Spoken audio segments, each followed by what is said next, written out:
Don't expect to improve your health and your posture if your diaphragm is immobile. Let's talk about this. So, it's common that when we're in a stress state for an extended period that our breathing gets restricted. So just think about how you feel when a stress happens, that you don't feel that you have the resources or knowledge to process. So the stress builds up in your body. Body starts to tense up. The diaphragm starts to tense up. We get tense, all of our emotional processes tend to get stored really in the torso, particularly around the diaphragm. Now, the longer that happens, then the more the fascia around the torso, particularly the diaphragm, gets like stuck together and bound up. So we can take all the supplements in the world, say this all the time. We can do all the things. You can drink green smoothies until you're green. You can try and meditate. You can like do stress relief things. You can journal. It's all great stuff. But there's a physical thing that's restricted that drives, like moves everything. Your diaphragm is like the battery of the body. And I also see it as like a generator of electricity, kind of like if you were to, rub your hair on a balloon and then your hair stands up. And like what's being generated there is static electricity. Your diaphragm is also kind of like a balloon in the middle of your body. And so each time it moves, it's generating electricity, it's generating energy. But imagine that it was not moving so well, that it was immobilized, right? This is why our health gets impacted, and it's often not addressed that we look within the body at what's happening functionally. And so as we go into this, just reflect on what would it be like if you had more space to breathe. So do you want to share some of your experiences around this as well, Marcus?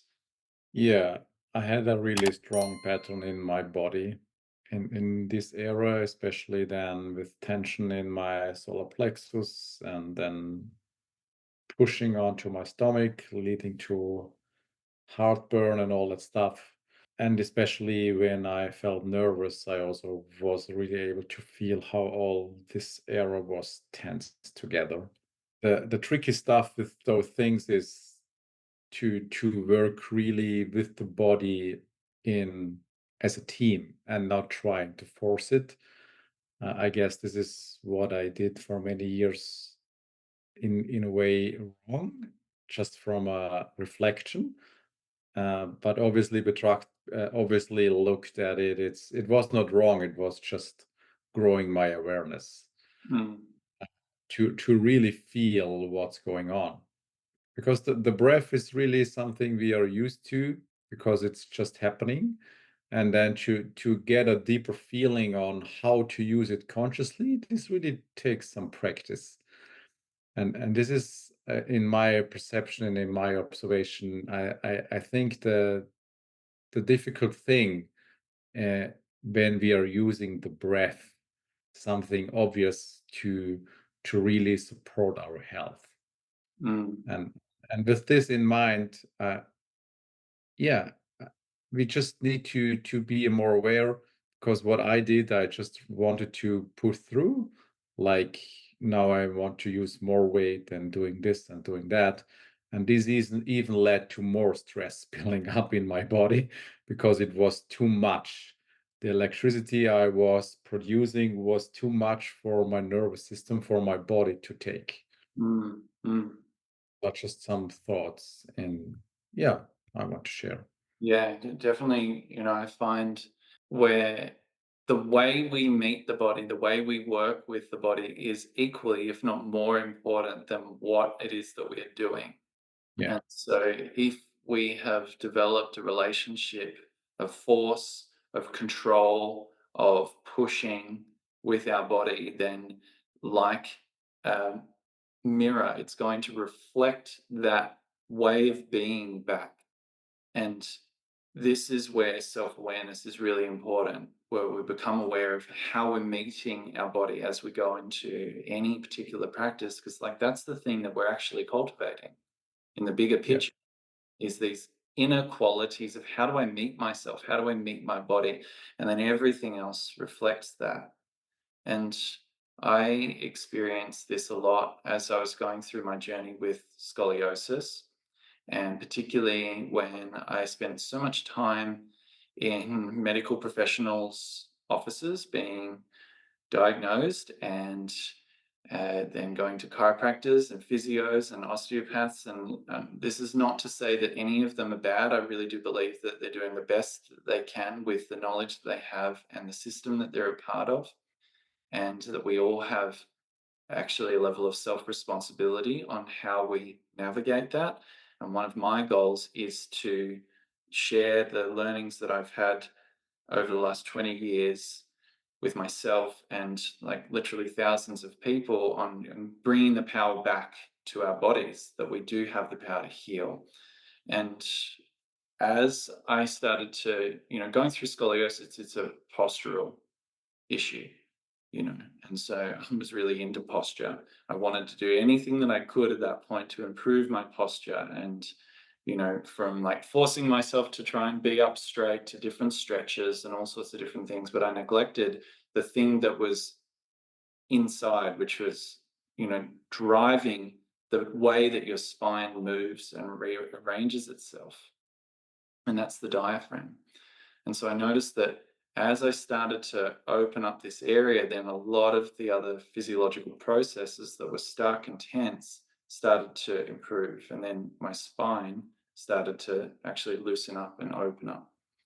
And I do believe that it's because of this that this the medical system doesn't have a lot of experiences with this change happening. A surgeon has experiences with cutting the body and doing surgeon things. And so they have evidence around that. A chiropractor will have evidence around adjusting the body, seeing change. Doesn't always stabilize that way because the nervous system needs to learn.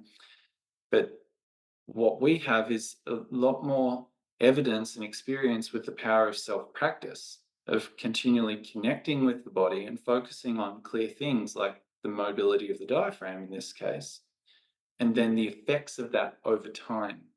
And this does take some practice. And Yeah. but it's the goal here is actually self-empowerment in your practice in the way that you connect with your body. It's just really hitting the main things or the important things when we are using the breath, what you often also talk about. It's really a powerful thing. And from this perspective, it's not to shed some fear, just to bring in more awareness. Mm, So we can support people in with their health and chronic challenges happening in the body. Yeah. yeah. So as we go into this practice, which is called a 3D diaphragm expansion, just think about it like this. We're going to improve our diaphragm mobility just like you'd focus on your hamstring mobility. Not a lot of people think about like improving the mobility of their internal functions. They more so think about the mobility of their muscles and that sort of thing. But it's equally, if not more important. So as we go into this practice, we'll start off often like we do, just noticing what's there. And just notice your breathing.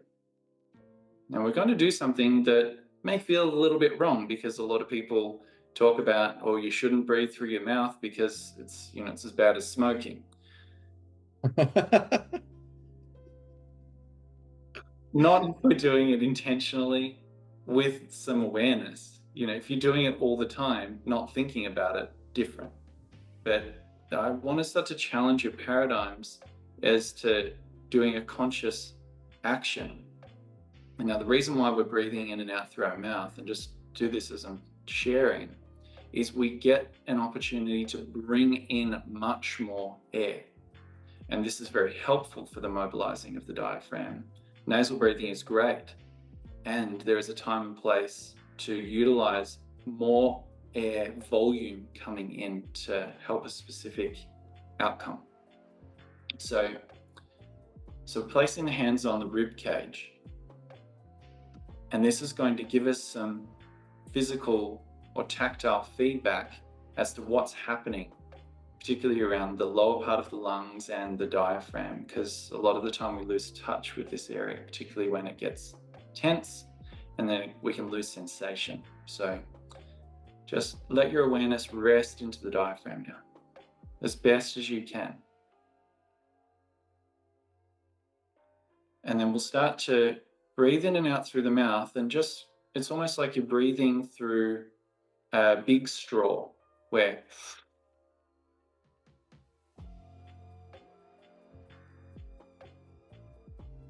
and the tempo matters less than the volume. So just continue to breathe, and we're looking to move our hands that are gently putting pressure around the diaphragm and the bottom of the rib cage.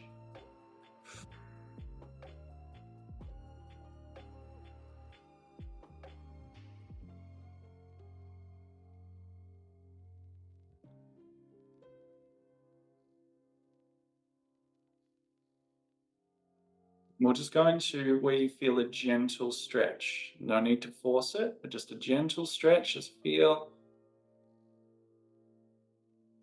that stretch happening around the diaphragm.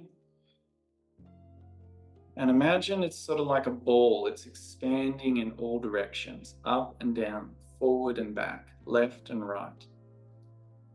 There's a three-dimensional expansion happening. And then feel your whole torso starting to move as a result. So just take a few more breaths. And you can continue to wriggle around and move into different areas. So like get the torso moving, get the rib cage moving. So we can start to unbind and free up the movement of the diaphragm as you breathe.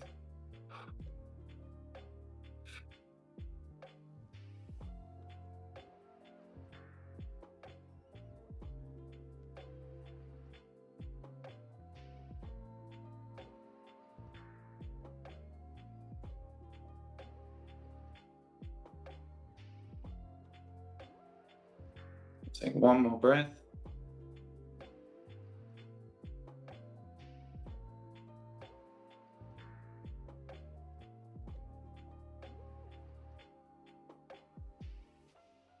Now just return to your natural breathing now. And just notice, is there a little bit more space to breathe? What does that feel like?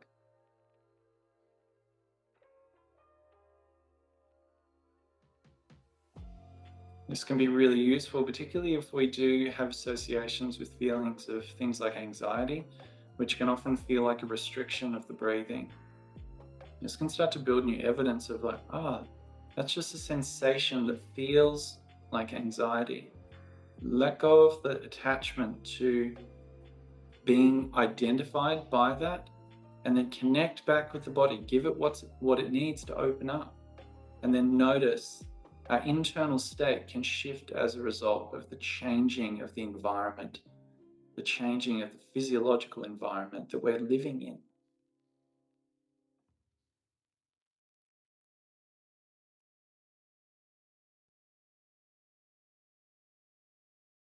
So thanks for exploring this practice with us. And so let's come back to where we started. Don't expect to improve your health and posture if your diaphragm is immobile. Happy practicing. Keep on freeing up that body and notice the difference.